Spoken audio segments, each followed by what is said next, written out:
Courtney. I'm one of the Weber County Create Better Health ambassadors, and today we're going to teach you guys a really simple granola recipe. Why I like this recipe is it's really customizable. As you can see, I've already got out some ingredients just to show you some different options of ingredients that we can use, and this is also a perfect recipe to make with kids. They make good helpers, and this is one recipe they're really good at helping with. Alright, so the first ingredient that we're going to use is oil. So you can use any sort of liquid oil. We're going to use avocado oil just because that's what we use typically at our house.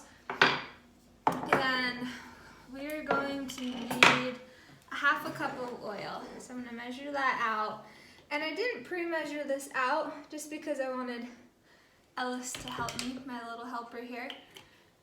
So, first we're going to just half cup of oil. Can you pour this in for me? Oh, sorry, I didn't mean to bump it in your hand. You ready? Can you pour this in? She loves to help pour things in. And obviously, she still needs a little bit of guidance. So the next part is your sweetener. So, you can do a couple different things here, but you need a liquid sweetener. So, we either have maple syrup that we can use, or we can use honey. I think today we're going to use maple syrup, and I'm going to pour it in the same container, or the same measuring cup that I just used, just so that it'll come out easier because it's already had some oil in it. Are you stirring? Good job. Alright, so now we're going to do that half cup of the liquid sweetener, which in our case was maple syrup. Careful, she's showing you guys. Then we're going to do a third a cup of brown sugar. Do you want to pour that in for Mom? Might need to tap it. Woo, good job. Alright, now we're going to do salt. Salt kind of provides a little savory sweet, but there's not going to be that much. We're going to do half a teaspoon of salt. You want to pour it in? Good job. Okay, you can hold it. That's enough salt though. And then the last part we're going to use here is vanilla. And the vanilla gives it that good vanilla flavor. And I think you could leave it out if you don't like that, but we like that flavor of the vanilla. We really like granola at our house. Ellis likes to help me make it, and she calls it her, oops, we spilled a little bit. She calls it her baby nola because she helped make it. But I've noticed if she helps make something that she's more likely to eat it and try it because she was part of it. Should we mix it up? I'll help mix it. This part I'm really careful with her helping because I don't want it to dump everywhere like we've already dumped our vanilla right here. But it does smell pretty good over here. Here's the fun part. Now we get to mix up the dry ingredients. So why we like this recipe is it's really customizable to just what we have. So we're first going to start with 5 cups of oats. Can I have the cup? Thank you. And these are whole, so oats are a whole grain, meaning they have all the part of the grain with all the fiber and the nutrients. And make sure when you're getting oats for this that they aren't the quick cooked kind. Good job. That they're the whole, and you can kind of look, when you see oats, you'll be able to tell that they're the whole rolled oats. So we're going to do 5 cups. Can I help you? We gotta make sure we keep them even here, or roughly even. That's the nice thing about granola, is that it's definitely not a science. You can customize it to how you want, but if we're off a little bit, it's not going to be a huge deal. So there's 2 cups. What's this one? This one's 3.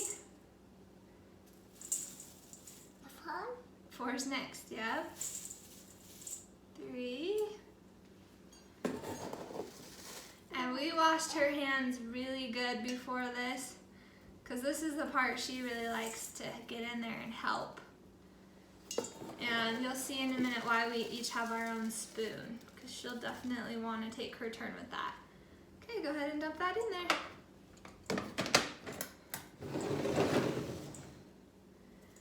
Alright, so the next part is where you can make it super customizable. So you just need 3 cups of your add-ins. So this can be nuts, it can be seeds, get some good protein in there. You can do dried fruit. We love the sweetness of the dried fruit. This kid loves dried fruit. This is where she can kind of come in. So we're gonna do some almonds. These are pre-sliced. And she really wants to put some coconut in there. So I'm gonna kind of just let her gauge how much she wants to put in there. I probably won't do more than a cup of coconut. Oh, guess we're doing about a cup of coconut. That's what was left in the bag. So we're doing about a cup here. And you don't want to go too overboard on your filling, because then you'll have your dry to wet ratio might be off a little bit. Thank you. And then you might, you know, your granola might turn out a little bit dry. So now I like the almonds in it. So I'm gonna do about half a cup of almonds here. But I also want to do some pumpkin seeds. And like I said, this is just kind of because it's what we have. Are you putting the almonds in there for me? Can we add some more? And nuts and seeds are a good source of protein that's not an animal source, so it's a plant-based protein. So kind of there's your protein that you're getting. And also fiber. Can we dump it all in? Do you want to dump it? She wants to just pull it out one by one. Okay, so we have a cup of coconut, a cup of nuts and seeds, and then I want to do some dried fruit. Like I said, we like dried fruit for the sweetness. So we happen to have some craisins here. So I'm going to do a little over half of the craisins. And she might just start snacking on these.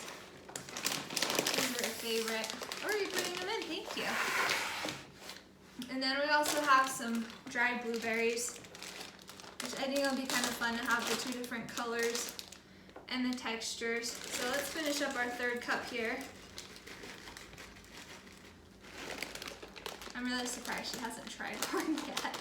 It's usually why she likes to help me cook, is that she can try. And that's why we like making granolas, because I feel comfortable with her eating all the ingredients. Even if they're raw, it's better than eating like a raw dough or something with eggs or flour, raw flour in it. So, do you want to dump it in? Make sure to get it in the bowl. Okay, now I've got my mixing spoon here. Go ahead, dump it all in. Oh, did you drop some? That's okay. Can I help you?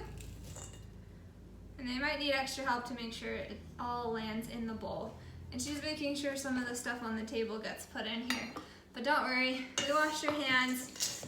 We washed the table off before we started this demonstration. So I'm gonna go ahead and mix it really good. Okay, so after you get all your dry ingredients mixed up, now we're gonna grab our wet ingredients again and put that back in.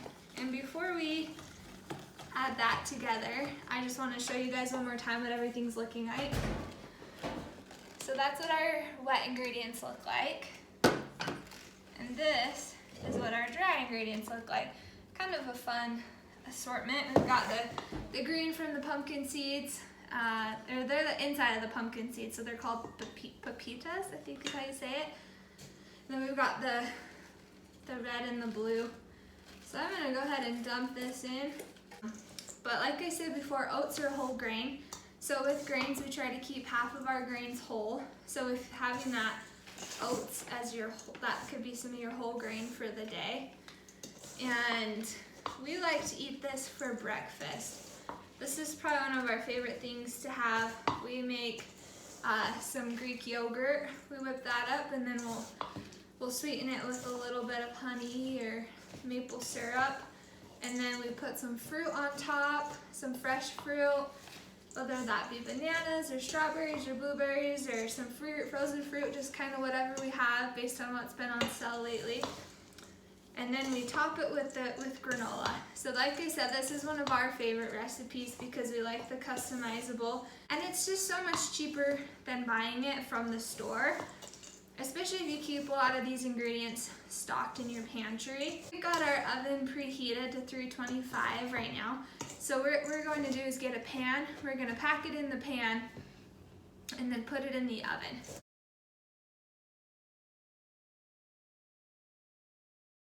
Alright, so I've got a cookie sheet here that we're going to put it on. And then you're going to do 15 minutes and then rotate it in the oven and then do 15 more minutes. And then you're going to let it cool for an hour. If you like chunky granola, I'd make sure you let it cool. If you just want it all broken up into small pieces, then don't worry so much about the cooling time. Okay, all done. Let's put it in the oven. This part I'll do by myself.